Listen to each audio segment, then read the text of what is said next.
Vous avez un produit ou une marque à promouvoir, un événement à médiatiser, une annonce importante à faire diffuser pour le public béninois et même à l'international. Le groupe de presse La Guérite, à travers sa web télévision Guérite TV Monde, sa web radio Guérite Radio et son journal La Guérite est votre interlocuteur valable.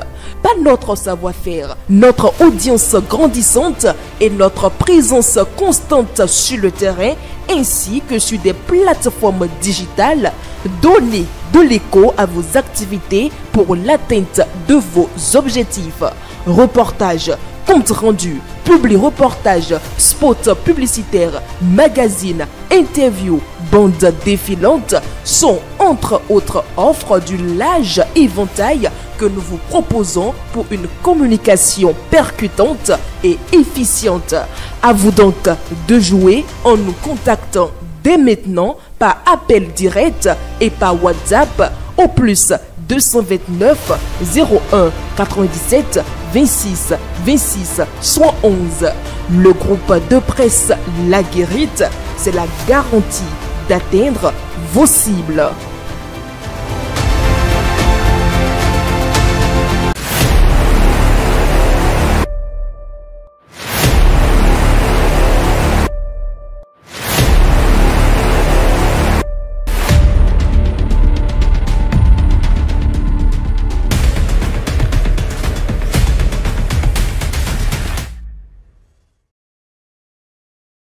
Bonsoir à toutes et à tous. Au Gabon, les urnes ont livré leur verdict, mesdames et messieurs, après une journée électorale globalement calme. Les résultats provisoires annoncés ce dimanche confirment la victoire écrasante du président de la transition, Brice Clotaire Oligui Nguema, avec plus de 90% des suffrages exprimés. Un plébiscite pour celui qui, il y a 19 mois, mettait fin à plus de 5 décennies de règne de la dynastie Bongo sur ce riche pays d'Afrique centrale. Mais s'il est une chose de remporter une élection avec un score soviétique, c'en est une autre d'incarner la rupture tant promise. C'est là tout le défi, mesdames et messieurs, qui se dresse devant Oligui Nguema. Élection de Brice Clotaire Oligui Nguema, la maturité du peuple gabonais et quelles sont les preuves quels sont les premiers défis, du président Oligui élu constitutionnellement.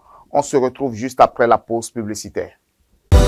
Vous organisez un mariage, un anniversaire, un baptême, un séminaire, un spectacle, un meeting politique ou tout autre événement, Guérite TV Monde vous propose un service de sonorisation professionnelle de meilleure qualité. Pour plus d'informations, contactez-nous au plus 229 91 19 10 10. Guérite TV Monde, le leader des web TV.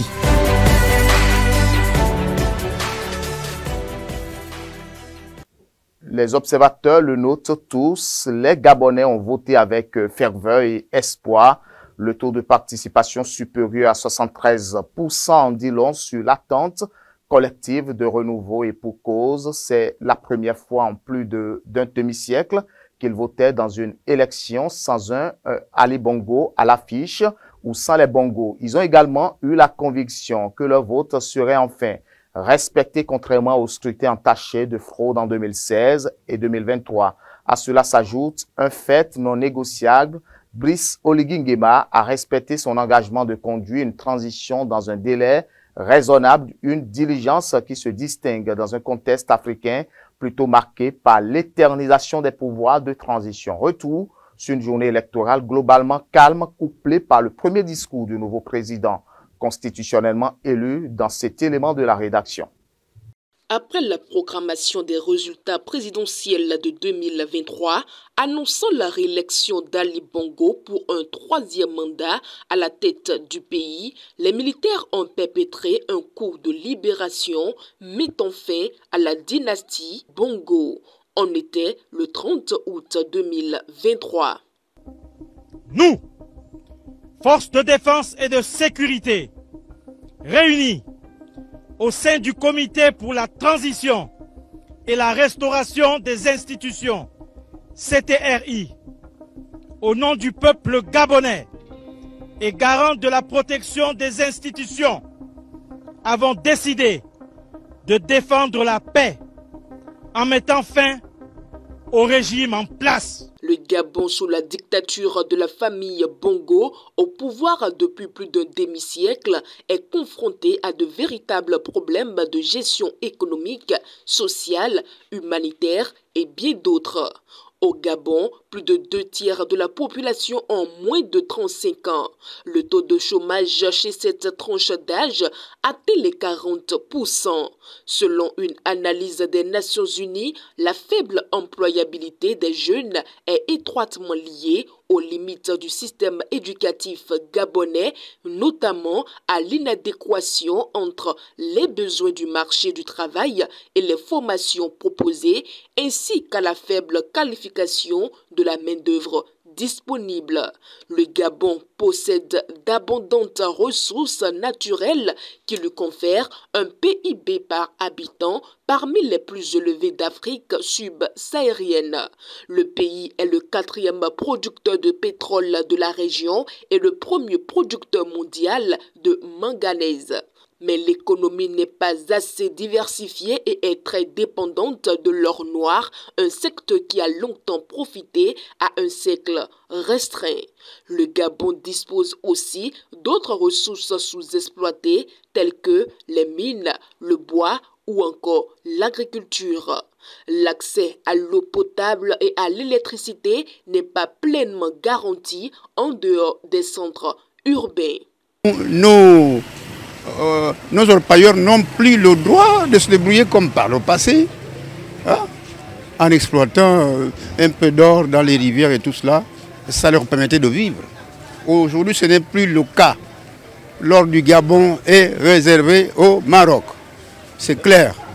Il faut être clair que les Gabonais, aujourd'hui, notre sous-sol est immensement riche. Mais quand on regarde les réalités du pays, les Gabonais s'accroupissent dans la misère. Regardez l'état de nos routes, avec toutes les richesses que nous possédons. Ici, ça ressemble à rien, ça ne ressemble à rien, le Gabon. Finalement, on remarque que le constat fait, il y a des gens qui détournent des milliards dans ce pays. Avec toutes les richesses que nous avons, les Gabonais ne bénéficient pas de nos richesses, nos propres richesses. Nous avons dans notre pays des richesses que d'autres n'ont pas. Nous avons le bois, nous avons l'or, nous avons le manganèse, nous avons l'uranium, on n'exploite plus. Nous avons le pétrole. Mais c'est simplement parce que la richesse, elle est très mal répartie, elle est très mal utilisée. Le Gabon est un pays très riche, très très riche. La population, à la limite, les gouvernants ne s'occupent pas de la population. Regardez les conditions dans lesquelles les gens viennent puiser de l'eau, alors que nous avons de l'eau qui se gaspille partout. Regardez, les gens sont obligés de faire une queue pour avoir quelques gouttes d'eau. Et ça coule c'est par gouttes. Il y a des familles qui passent toute la journée ici là pour puiser 2 ou 3 bidons d'eau. Et c'est la faute des gouvernants. Les écoles, les hôpitaux, les enfants sont... Là, nous sommes à Bambouchine, les enfants sont obligés de partir de Bambouchine à pied jusque dans les PK9,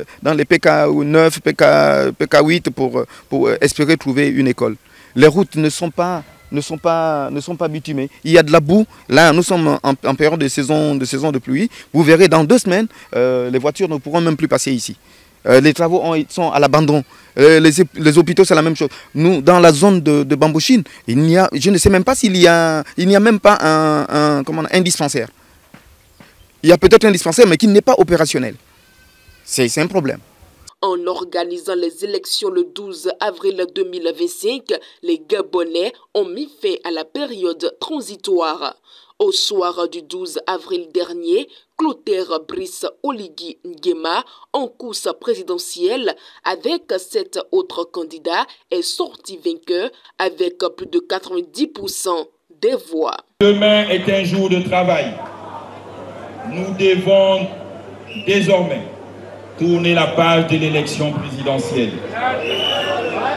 Notre pays est en chantier. Je vous invite à reprendre vos activités professionnelles dans cette 5e République que nous appelons de tous nos voeux.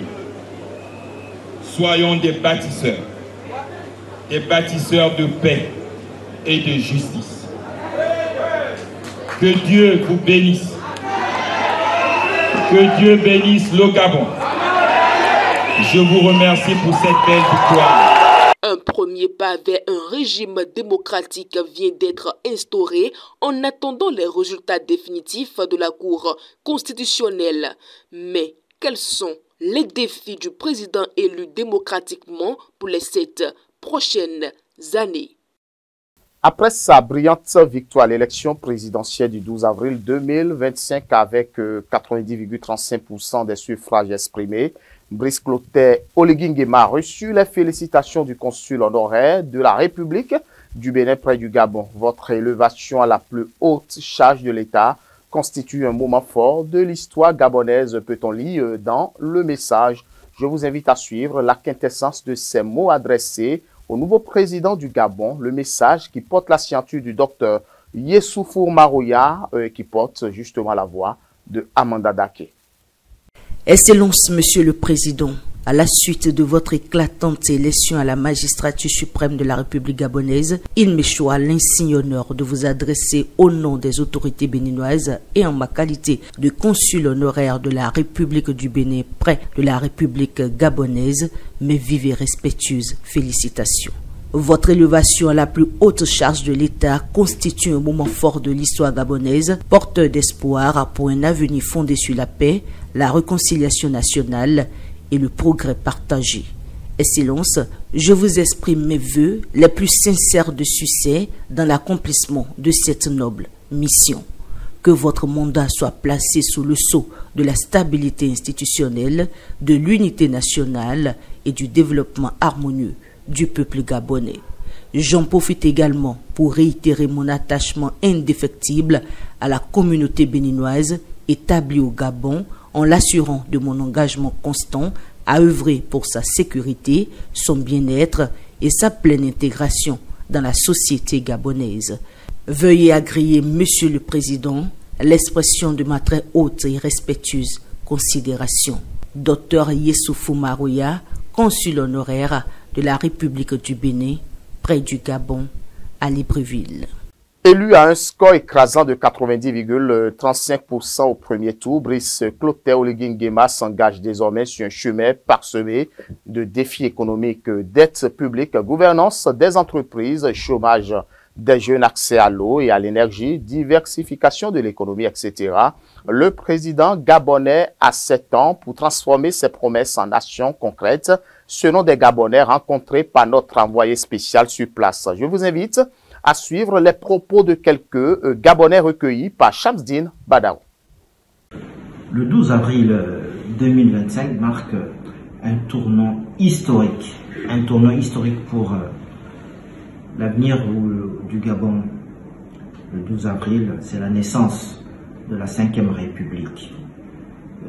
Cette République dont les Gabons ont appelé tous de leurs vœux, et c'est un saut vers un avenir meilleur, vers des lendemains qui, j'espère, impacteront sur la vie du Gabonais, le développement du pays et le rayonnement du Gabon également sur le plan international. Donc nous avons, en attendant la proclamation définitive de l'élection présidentielle par la Cour constitutionnelle, nous nous sommes mis en rang pour notamment penser à l'avenir du pays et aider le nouveau président à prendre en main la destinée du pays. Donc nous avons à ce jour repris le travail Et c'est dans le travail que nous espérons arriver et parvenir à nos fins pour que ce pays que nous aimons tant, le Gabon, se développe et soit prospère et que tous ses fils et tous ses enfants bénéficient aussi bien sur le plan national que sur le plan international des retombées de la diversification de l'économie qui va être entamée après l'annonce définitive des résultats officiels à l'élection présidentielle. Nous sommes confiants pour les promesses que le président de la République a eu à faire à l'endroit du Gabonais et des Gabonaises pour que demain soit meilleur que nous l'avons été hier. Juste venir remercier les populations du Grand Libreville et du Gabon en général suite à la victoire du général de brigade, le général Brice Clotaire Oligui Nguema, qui a pour ma part fait une bonne impression au peuple gabonais. Nous pensons que le peuple l'a choisi et qu'ensemble nous pouvons bâtir et aller de l'avant. Donc mon impression c'est de dire aux populations de ne pas avoir peur. Le général Brice Clotaire Oligui, il a dit et il a promis. Donc les choses vont se faire après son installation qui se déroulera le 27 avril du côté du palais du bord de mer. Nous allons entrer tout droit dans le travail. On ne va même pas retarder parce que les Gabonais attendent que ça. Donc merci encore, que le général comprenne que les Gabonais sont avec lui et que le travail d'abord et puis le reste on verra. Mais ce qui est sûr, ça se fera. Moi je peux compter sur le général de brigade, le président Brice Clotaire Oligui Nguema, parce que en 17 mois au pouvoir, il nous l'a démontré qu'il est l'homme de la situation. Alors tous ensemble, derrière le président Brice Clotaire Oligui, on va tous l'accompagner. Élu à un score écrasant de 90,35% au premier tour, Brice Clotaire Oligui Nguema s'engage désormais sur un chemin parsemé de défis économiques, dettes publiques, gouvernance des entreprises, chômage des jeunes, accès à l'eau et à l'énergie, diversification de l'économie, etc. Le président gabonais a 7 ans pour transformer ses promesses en actions concrètes, selon des Gabonais rencontrés par notre envoyé spécial sur place. Je vous invite à suivre les propos de quelques Gabonais recueillis par Shamsdine Badao. Au Gabon, pays riche en pétrole, mais à l'économie exsangue, un tiers des habitants vit en dessous du seuil de pauvreté. Jules Léandre Titi, bonsoir. Bonsoir Mathieu Boko. Je rappelle que vous êtes analyste politique et après une journée électorale globalement calme, les résultats provisoires annoncés ce dimanche confirment la victoire écrasante du président de la transition, Brice Clotaire Oligui Nguema, avec plus de 90% des suffrages exprimés. Jules, quelle lecture faites-vous de cette victoire écrasante? D'abord, il faut dire que c'est une victoire sans surprise, parce que tout était mis en œuvre et en musique pour que Brice Clotaire Oligui Nguema puisse l'emporter, et l'emporter à l'africaine, j'ai envie de dire, ou même à la manière de l'Afrique centrale, parce que c'est à la soviétique que Brice Clotaire Oligui Nguema gagne les élections. Vous avez observé lors de la campagne électorale, on ne voyait pratiquement que lui, et on savait, pour un observateur averti, que le jeu était plié.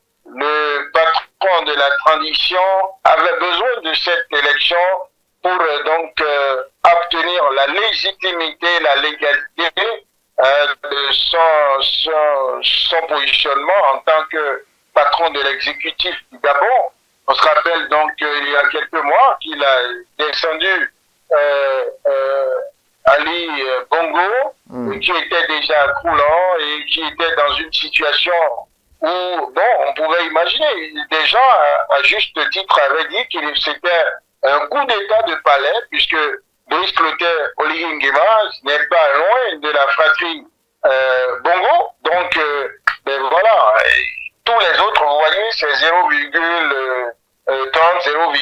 jusqu'à 0,0 quelque chose. Donc 90,35%, franchement, ça, il faut être dans une élection à la Poutine. Pour avoir ça, il faut être dans une élection à Nguesso ou à Biya, ici, je puis m'exprimer ainsi.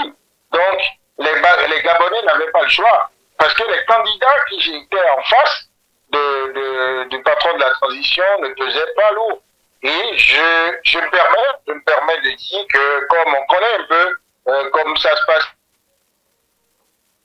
sous le tropique, donc, qu'il y a même des candidats.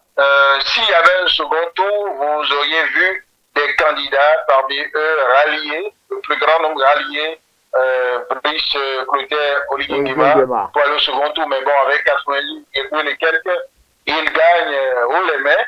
Bon, mais c'est déjà bien de passer par un scrutin, parce que les lois disent, lorsque vous passez par un scrutin, vous êtes élu régulièrement. Et les Gabonais, j'ai pas envie de dire que c'est pas eux qui ont voté, non. Ils sont allés aux urnes, ils ont voté. J'estime que c'est le président qui le mérite. En tout cas, si les Gabonais ont voté pour le changement, c'est avant tout Jules Léandre Kéti pour rompre avec ces pratiques du passé, opacité, clientélisme, détournement, promesses non tenues. Est-ce que vous ne voyez pas que le vrai défi pour le général président Brice Oligui Nguema ne serait donc pas seulement d'avoir tourné la page des bongos, mais d'en écrire une nouvelle différente dans les faits et dans l'esprit? Mais les Gabonais n'avaient pas besoin de tourner simplement la page des bongos. Ce n'était pas une question simplement de changer de nom de famille à celui qui va être là, parce que Clotaire Oligui Nguema aurait pu être un bongo. Donc le problème des Gabonais, c'était d'avoir un changement de système et de régime. D'avoir un régime qui change la politique économique, parce que le Gabon, vous l'avez dit dans votre introduction, le Gabon c'est un pays immensément riche dans le sous-sol, mais la population gabonaise est très pauvre, vous comprenez? Mais Oligui Nguema n'a eu aucune possibilité de donner des garanties de ce que lui, au pouvoir en tant que président de la République, il changerait tout. Tout le discours qu'il a tenu lors de la campagne électorale, mais je dis, mais devant, comme le disent les Ivoiriens, il n'y avait que maïs à moudre. Donc tout ce qu'il est en train de dire, je ne sais pas, à commencer par la première phrase, moi qui m'a fait sourire et qui m'a fait réfléchir pour dire, mais voilà, quand vous n'avez pas du lourd en face de vous, vous pouvez vous exprimer comme ça. Il avait dit, par exemple, quand il prenait le pouvoir par coup d'État, que quelques mois après, il allait rendre le pouvoir aux civils, n'est-ce pas? Mais il dit, ben, on lui dit, vous êtes général, vous êtes de l'armée, mais vous êtes candidat maintenant. Il dit, je ne suis plus général, donc je ne suis plus de l'armée. J'ai dit, je vais rendre le pouvoir aux civils. Je n'ai pas dit que je ne serai pas candidat. Ça veut dire qu'il a troqué son treillis de général avec le costume. Et il a fait, dès les premiers jours, il a pris le pouvoir par l'État. Il n'était plus tout le temps en treillis, il était déjà en costume pour aller rencontrer les grandes chancelleries, aller voir les chefs d'État, les vétérans de la région. Donc, c'était la chance de Clotaire Oligui Nguema, c'est aussi que c'était la fin du cycle des bongos. On était fatigué des bongos. Et il n'y avait même pas un autre bongo pour remplacer Ali, qui était réduit par un AVC qui ne lui permettait plus de contrôler le pouvoir. Et c'était clair que c'était son épouse et ses enfants qui contrôlaient. C'était sa sœur qui contrôlait un autre pan du pouvoir. Et donc, les Gabonais, pour moi, n'ont pas eu le choix que de dire, bah, ok, on confie la destinée du pays à celui qui a eu l'intelligence dans le bon timing d'arracher le pouvoir à Ali Bongo, qui ne pouvait pas le contrôler. Mais il n'y a pas véritablement de garantie pour que Clotaire Oligui Nguema puisse avoir une meilleure politique économique, puisse davantage remplir le panier de la ménagère au Gabon, puisse davantage revoir les contrats des Occidentaux avec les institutions gabonaises pour l'exploitation des ressources minières gabonaises. Non, la preuve, jusqu'à ce que les élections se tiennent, lorsqu'on interroge par exemple la posture du président de la transition vis-à-vis de l'Hexagone, donc de la France, eh bien ce n'était pas aligné sur la vague du printemps africain qui veut remettre en cause les principes et les lignes de la France-Afrique. On appellera peut-être cela France-Afrique, mais je ne vois pas. J'ai pas vu Paris critiquer la démarche conduite par Brice Clotaire Oligui Nguema. Et quand la France offre son silence à un régime, c'est sa passivité bienveillante qui n'est mue que par des intérêts. Rappelez-vous, la France n'a pas d'amis, la France n'a que des intérêts. En tout cas, le Gabon est un pays potentiellement prospère, Jules-Léandre Kiti, mais il reste confronté à des problèmes structurels majeurs, chômage élevé, délestage électrique et accès difficile à l'eau potable, infrastructures en ruine, système de santé fragile, éducation en crise, endettement croissant. Face à ces défis, Jules, le charisme et le passé militaire du président suffiront-ils? Non, ça ne suffira pas. Je pense même que le défi, il est entier. C'est-à-dire avec Brice Clotaire Oligui Nguema, si moi je suis en face de lui, si je suis gabonais, je suis en face de lui, je lui dirais, mais c'est un paille plié que nous sommes en train d'acheter au marché. On veut bien qu'arriver à la maison, si on le déplie, on puisse avoir la garantie qu'on n'aura pas des trous dans ce pays-là, parce que Brice Clotaire Oligui Nguema, pour ceux qui ne le savent pas, n'a pas été loin du régime des Bongo. Hein. Il a travaillé pendant longtemps avec eux, il n'a été que dans l'antichambre de ce régime-là. Donc, il est même comptable un peu de la gestion. En grande partie du bilan des Bongo. Alors, si tout ce que vous citez comme problème des Gabonais, si les Gabonais n'ont pas accès à l'eau potable, ils n'ont pas accès à l'électricité de façon suffisante, ils sont confrontés au problème du chômage à une échelle exponentielle. Et qu'ils ont tous ces problèmes existentiels, après une quarantaine d'années d'hégémonie des Bongo, ça veut dire que finalement, le Gabon, quoique riche, est comme un pays qui n'a jamais été bien dirigé. Alors, celui qui a participé à cette gestion-là, et qui, avec un passé militaire, si on doit interroger véritablement le passé de Brice Clotaire Oligui Nguema, il y a eu des moments où il a été lui-même soupçonné d'être mêlé à des affaires louches, ce qui a fait qu'entre-temps, il a été envoyé vers le Maroc pour être représentant du Gabon dans d'autres systèmes, un peu comme pour l'éloigner de la gestion du pays. Donc, il n'est pas si propre que ça. Mais pour moi, face à la fin du règne des Bongo, face à un Ali Bongo grabataire et sans alternative crédible, bon, c'est le moindre mal qu'on puisse avoir. Donc, Brice Oligui Nguema, son parcours ne donne aucune garantie de ce que ça va être meilleur. Regardez, par exemple, face à la question du chômage. Vous voyez, j'ai l'impression, je ne doute pas de ses capacités, quoique militaires, à construire une offre pour résorber le problème de l'emploi. Mais il dit, dans pleine campagne, par exemple, que bon, voilà, il a acheté tel nombre de centaines de taxis à des jeunes Gabonais, qu'il va encore en acheter. Bon, c'est sa manière à lui de régler le chômage. Donc, d'acheter des taxis pour les gens. Donc, ça ressemble à des solutions primaires. Donc, il faut voir, il ne faut pas non plus douter de la capacité ou de la bonne volonté de ce militaire qui, par la force des choses, a décidé de déposer son treillis. Et puis, un militaire qui dépose son treillis, vous savez très bien que même selon la loi, dans la pratique, un militaire reste un militaire jusqu'au bout. Il a dû, même pour impressionner, dans tout le spectacle qu'il a eu à faire lors de la campagne, il a plus dansé que de faire les discours sur son offre politique. On a vu Brice Clotaire Oligui Nguema faire des sauts de parachutiste, un peu pour montrer combien de fois il est grand sportif. Donc il a dû faire appel à ses capacités, à ses talents de grand militaire pour impressionner. Mais après, c'est pas de ça que les Gabonais ont besoin. Mais je dis, en face, il n'y avait pas mieux.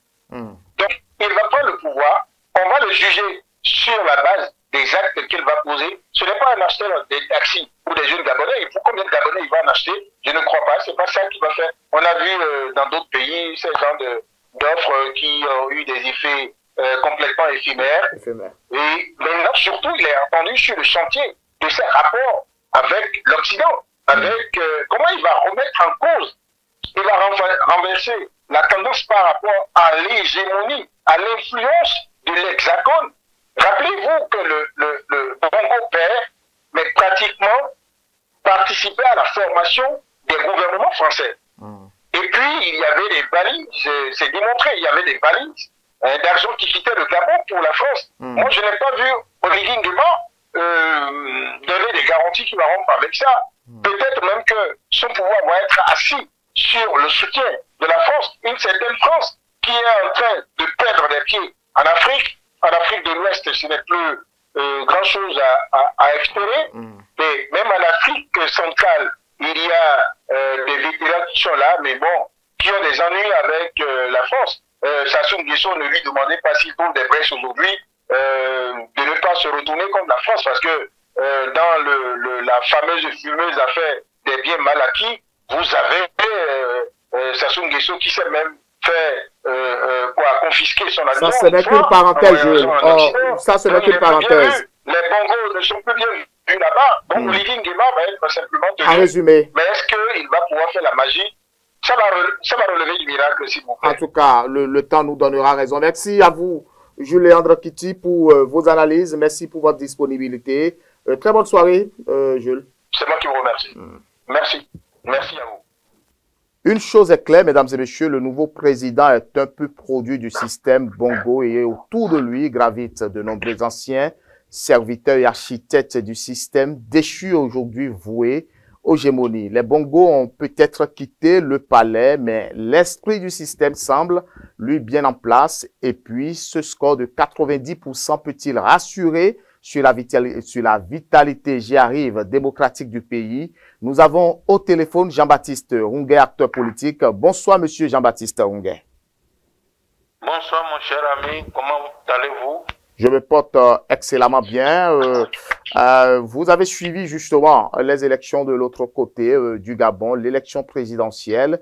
Le général putschiste tombeur de la dynastie Bongo, Brice Oligui Nguema, a été élu président du Gabon avec plus de 90% des voix 19 mois après son coup d'État d'août 2023, il faut le rappeler, selon les résultats provisoires annoncés dimanche par le ministère de l'Intérieur.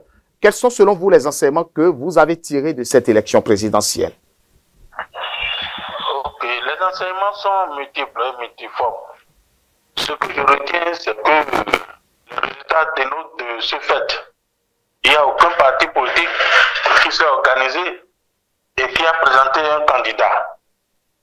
Deux, nous sommes en face d'une élection à sens pratiquement unique. Puisque pendant la transition, ce n'est que notre cher frère, le général Clotaire Oligui, qu'on voit partout et sur tous les terrains. Donc il a eu le temps de gagner le cœur des Gabonais et il a eu le temps aussi en 19 mois de faire beaucoup de choses que le régime d'Ali Bongo n'a pu faire pendant toutes ces années. Donc il y a de quoi recevoir l'assentiment de la population pour son élection, pour sa brillante élection. Le score à la soviétique résulte du fait que en face de lui, il n'y avait aucun candidat sérieux. Donc voilà les leçons que je peux tirer par sa brillante élection. Ça passe sa brillante élection. Et je lui dis, je profite de votre micro pour le féliciter, pour lui dire bravo, parce que le peuple gabonais lui a fait confiance. C'est un jeune, et j'estime, je crois que il ne va pas faillir à sa mission et à sa promesse. En tout cas, vous avez conduira le peuple gabonais à sa félicité. En tout cas, vous avez ouvert brièvement la brèche. Hein. Le ministre de l'Intérieur, Eman Ibongo, venait d'annoncer que ce militaire de carrière qui a déposé son uniforme pour participer à l'élection avait rassemblé plus de 575 200 voix, soit 90,35% des suffrages. Jean-Baptiste Runguet, peut-on parler de la maturité du peuple gabonais? On ne saurait parler de la maturité du peuple gabonais tout de suite, parce que, comme je vous l'ai dit, le peuple était embastillé, clochardisé pendant un temps, et les militaires sont venus délivrer le peuple. Et pour remercier les sauveurs, il y a de quoi leur offrir cette chance de continuer la gouvernance pendant quelques années encore pour voir là où il mettra le pays. En tout cas, chômage, Jean-Baptiste Ronguet, panne d'électricité, coupure d'eau, routes dégradées, transport public insuffisant, manque d'écoles, hôpitaux défaillants, les défis sont nombreux. La dette publique est élevée à 73,3% du PIB en 2024 et les attentes des 2,3 millions d'habitants très fortes après plusieurs décennies de gabegie, pillage et gaspillage du système Bongo. Comment le nouveau président peut-il y faire face? Jean-Baptiste Ronguet. Moi, je pense que le président Clotaire Olengi Nguema a commencé un travail titanesque, un travail de fond, un travail de gladiateur, parce que ce n'est pas facile. Et je pense que si s'il met et qu'il ne vend pas sa sincérité contre le copinage, tout ce que nous avions déploré dans le feu régime d'Ali Bongo, je pense qu'il arrivera à bout. Parce que pendant la transition, il a pu goudronner 1000 et quelques kilomètres de voies. Les problèmes d'électricité sont en train d'être résolus. L'eau aussi. Parce que le problème du Gabon, c'est un problème général, hein, c'est un problème général, c'est pas un problème dans un certain donné. Il faut refaire, tout est à refaire, comme dirait l'autre. Tout est à refaire au Gabon. Comment se fait-il qu'un pays qui a les ressources énormes et qui n'arrive pas à vraiment réhabiliter ces infrastructures routières, ces infrastructures immobilières, et les écoles, tout est à refaire. Et je crois que le président qui vient d'être élu a entamé une bonne démarche pour la restauration et pour la réhabilitation du Gabon. Réhabiliter le Gabonais, réhabiliter le Gabon, il a commencé.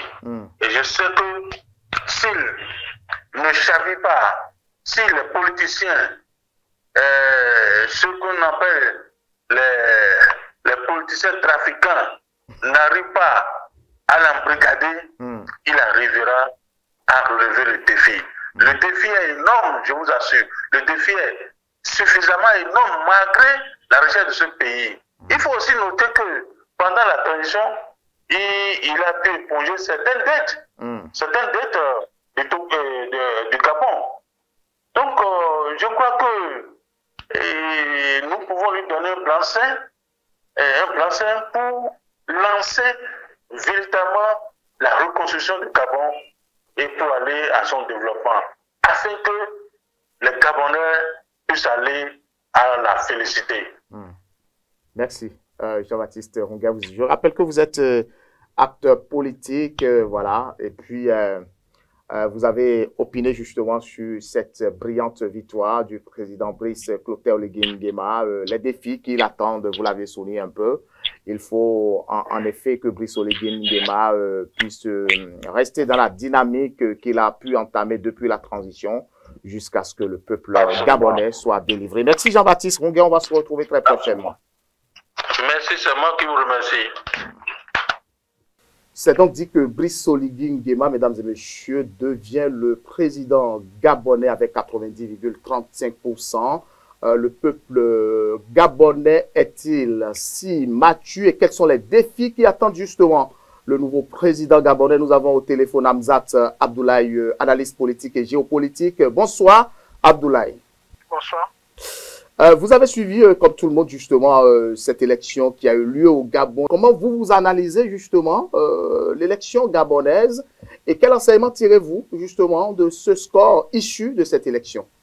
Alors, élection dans le calme, ça c'est vous qui le dites, parce qu'il faut rappeler une chose. dans une démocratie où un chef d'État qui est venu par les voies de la force l'emporte à 90%, ce qui est digne d'un plébiscite, eh bien, il y a lieu de s'interroger par rapport à la façon dont ça s'est fait. Alors pour moi, cette victoire à 90%, est-ce le signe de stabilité ou est-ce le signe d'un retour à l'ordre ancien? Et quand je parle de l'ordre ancien, suivez mon regard. Pour moi, le général Brice Clotaire Nguema est arrivé déjà au pouvoir par un coup d'état militaire, ça il ne faut jamais l'oublier, en août 2023. Alors, il vient d'être élu président de la République avec le score que j'évoquais tantôt, mais je pense que ce score, dans un contexte de transition politique, doit interroger surtout sur la nature réelle de cette élection. S'agit-il d'un véritable tournant démocratique ou est-ce une sorte de légitimation formelle d'un pouvoir militaire déjà installé? Et je finis là-dessus, si l'élection marque officiellement le retour à un régime civil, le fait que le vainqueur soit lui-même l'auteur du renversement du président est issu d'ailleurs de la même élite militaire que le régime Bongo affaibli quelque peu. Pour moi, ça affaiblit quelque peu, je dirais, l'image d'une rupture. En tout cas, ça tenait l'image d'une rupture. Hein. Hamzata Abdoulaye, infrastructure presque inexistante, l'éducation au lambeau, le chômage qui devient de plus en plus élevé, le PIB inquiétant, 73, plus de 70%, qu'on le veuille ou non. Est-ce que vous pensez que Oligui pourrait relever les défis qui se pointent à l'horizon? Alors, la véritable question, c'est de savoir est-ce que son élection aura un réel impact sur la vie quotidienne des Gabonais, parce que je pense qu'il est important de se poser cette question surtout qui traduit en réalité votre interrogation. Alors, 3 points. Le premier point, c'est l'espoir de réforme ou les espoirs de réforme, parce que pour moi, Brice Oligui Nguema a promis une refonte du système, une lutte contre la corruption et un partage plus équitable des richesses. Alors, ça reste des promesses électorales, mais je pense que ces intentions sont tout de même nobles, qui peuvent être surtout saluées, surtout après, je dirais, des décennies de gouvernance opaque du clan Bongo, j'allais dire, et une redistribution donc plus équitable des revenus pétroliers pourrait peut-être améliorer les services sociaux de base. La deuxième chose, c'est que l'ombre du régime continue de planer, parce que quand vous regardez au sein de l'appareil étatique, pas grand chose n'a changé. Les ténors qui étaient présents sous Bongo dominent toujours l'appareil de justice, l'appareil de communication, dominent les institutions de contre-pouvoir. Et pour moi, il y a un risque à craindre que les pratiques anciennes perdurent sous un vernis, je vais dire, de nouveauté. Et la dernière chose, c'est que le passé militaire de Brice Oligui Nguema, moi, me fait personnellement craindre un durcissement des libertés publiques, parce que, justement, sous prétexte de préserver un certain ordre, si, et là j'insiste là-dessus, si les contre-pouvoirs restent faibles, la consolidation d'un pouvoir autoritaire restera en danger permanent. En tout cas, tel que vous êtes en train de le dire, Hamzata Abdoulaye, Brice Oligui, en tout cas, vient de commencer, parce que les défis sont énormes pour lui. Oui, les défis sont énormes, parce que en parlant même de défis, c'était même avant son arrivée que les défis existaient. Et à cela, on peut surtout joindre 4 facteurs principaux. Le premier facteur, c'est surtout au niveau de ces réformes structurelles dont je parlais plus tôt. Quand on parle de réformes structurelles ou indépendance des institutions, c'est les tests, rien que les tests. Or, ici, on a un homme fort qui domine l'échiquier politique, qui domine l'échiquier social, qui domine l'échiquier économique et qui se mue en un messie qui peut changer la destinée des Gabonais comme avec une baguette. Mais là, à ce niveau, je pense que la justice, les médias, les forces de sécurité doivent être réformées. Et la réforme, c'est pas les tests, rien que par les tests. Et ça, seul pourrait garantir un équilibre des pouvoirs. Ensuite, on parle de la consolidation de la démocratie. Mais la consolidation de la démocratie ne pourra pas se reposer sur une seule personne et on doit être clair là-dessus. La deuxième chose, en termes de défis majeurs auxquels il faudra face peut-être à court ou à moyen terme, c'est au niveau de la diversification économique et de l'emploi. Parce que vous l'avez rappelé dans vos chiffres, la situation économique et surtout de l'emploi au Gabon est désastreuse. Ça, il faut le rappeler. Donc, le modèle économique doit être complètement restructuré. Et qui dit modèle économique restructuré, parle d'un modèle économique surtout centré sur cette manne qu'est le pétrole gabonais. Et le pétrole est aujourd'hui à bout de souffle, pas au Gabon, mais dans le monde. Comment pouvoir mettre donc en place un véritable modèle économique sur ce pétrole qui est justement à bout de souffle dans le monde. Et il faut donc un véritable plan de diversification qui puisse véritablement donc créer, enfin, ou qui soit capable de créer, je vais dire, des emplois et absorber cette jeunesse. Et enfin, en parlant de défis, je pense qu'on ne le dit pas assez, mais la question de la réconciliation nationale est importante. Le clan Bongo a fait des décennies à diviser pour régner. Donc, les années qui s'annoncent, pour moi, sont des années de réconciliation politique, de réconciliation sociale, de réconciliation économique, pour faire en sorte que le tissu socio-économique, politique gabonais puisse naître de nouveau. Car les années Bongo vont vraiment laisser un pays divisé. Pour moi, un effort politique doit réconcilier les différents groupes sociaux et surtout les politiques. Bon, je pourrais aussi mettre l'accent, si vous me permettez, sur la question de la légitimité, parce que pour moi, ça reste un défi majeur aussi. Quand vous êtes élu sur un score très élevé, cela peut décrédibiliser parfois même l'élection aux yeux d'une partie de la population et même de la communauté internationale. Donc, l'inclusivité et la pluralité du débat politique sont cruciales. Et j'espère que Brice Oligui Nguema va pouvoir en faire une priorité pour apaiser surtout les questions latentes. En tout cas, c'est bien d'être élu à plus de 90%, dites-vous, mais c'est mieux encore de comprendre justement la souffrance du peuple. L'espoir est-il permis, en tout cas, Hamzat Abdoulaye? Alors, qui parle d'espoir parle souvent de perception. Allez, moi, je pense que le quotidien des Gabonais ne va pas changer du jour au lendemain. Ça, on doit être clair là-dessus. Et la deuxième chose, c'est que Brice Oligui Nguema est élu sur une base qui est discutable parce qu'il est arrivé par le coup de force, ensuite ayant organisé des élections et l'ayant remporté avec un plébiscite. Alors, cela s'entend. Un plébiscite, c'est avoir littéralement carte blanche pour dominer tout l'échiquier politique, surtout ce pouvoir exécutif. Mais je pense que les Gabonais méritent surtout des réformes au niveau économique. C'est très important. Certes, il y a énormément de promesses de la part du président élu, mais je pense qu'il est importantissime de respecter les promesses au niveau des réformes économiques. La deuxième chose, c'est surtout le renforcement des institutions, parce qu'on ne parlera pas de démocratie dans les années à venir tant que les institutions ne sont pas renforcées.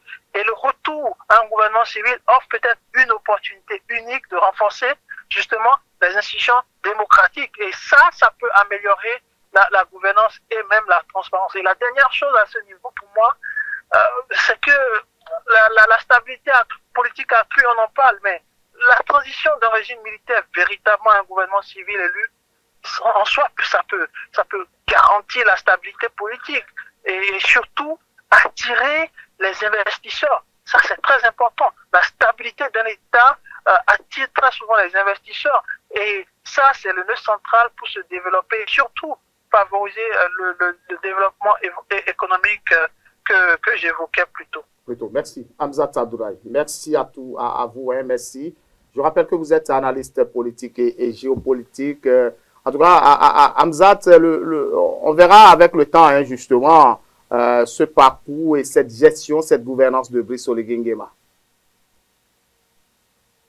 On verra bien parce que le chantier est encore énorme. Une chose est d'être président, mais l'autre chose est de mener de vraies actions capables surtout d'impacter les peuples et populations qui attendent quelque chose de pragmatique et de pérenne.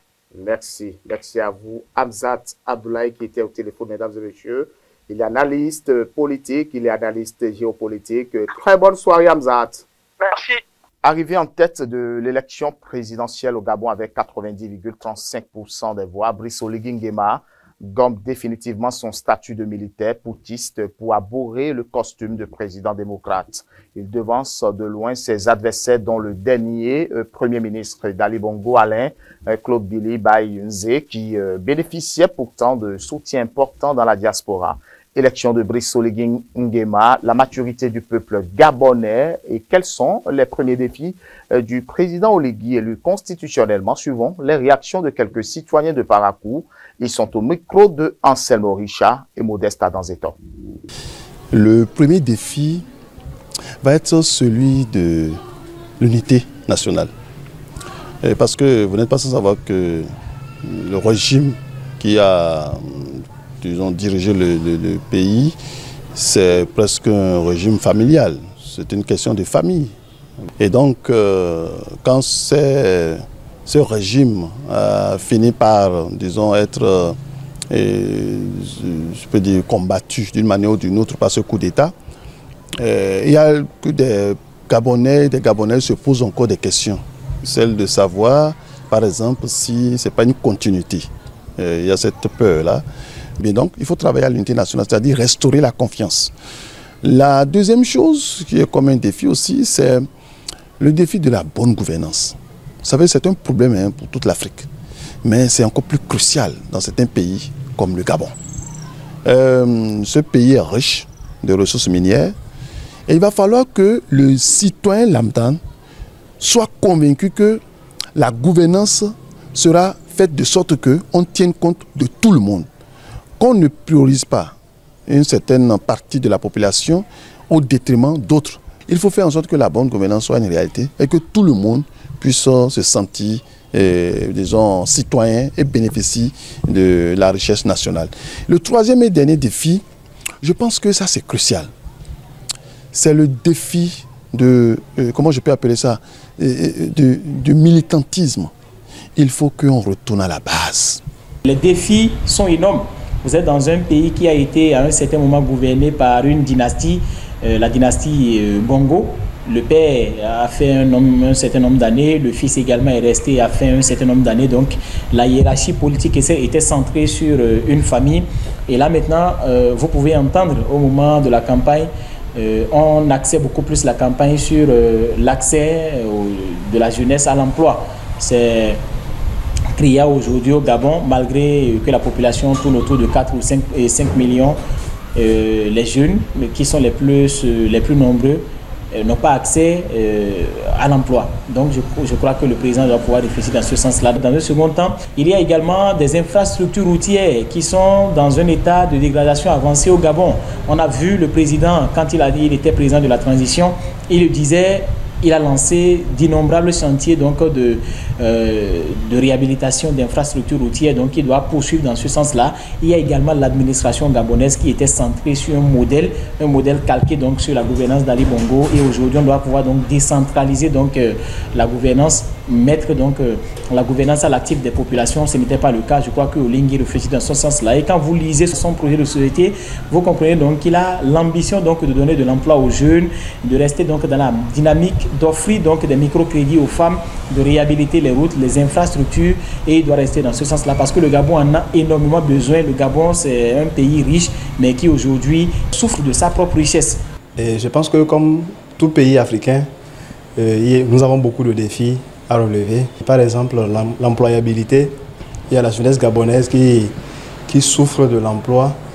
Et je pense que le nouveau président doit faire de son possible afin de pouvoir trouver de l'emploi aux jeunes Gabonais qui aujourd'hui sont au chômage. Et au-delà de ça, le Gabon détient beaucoup de ressources que le président doit valoriser afin de pouvoir faire développer le pays. Fin de cette édition spéciale. Merci de nous avoir suivis, mesdames et messieurs. Portez-vous bien.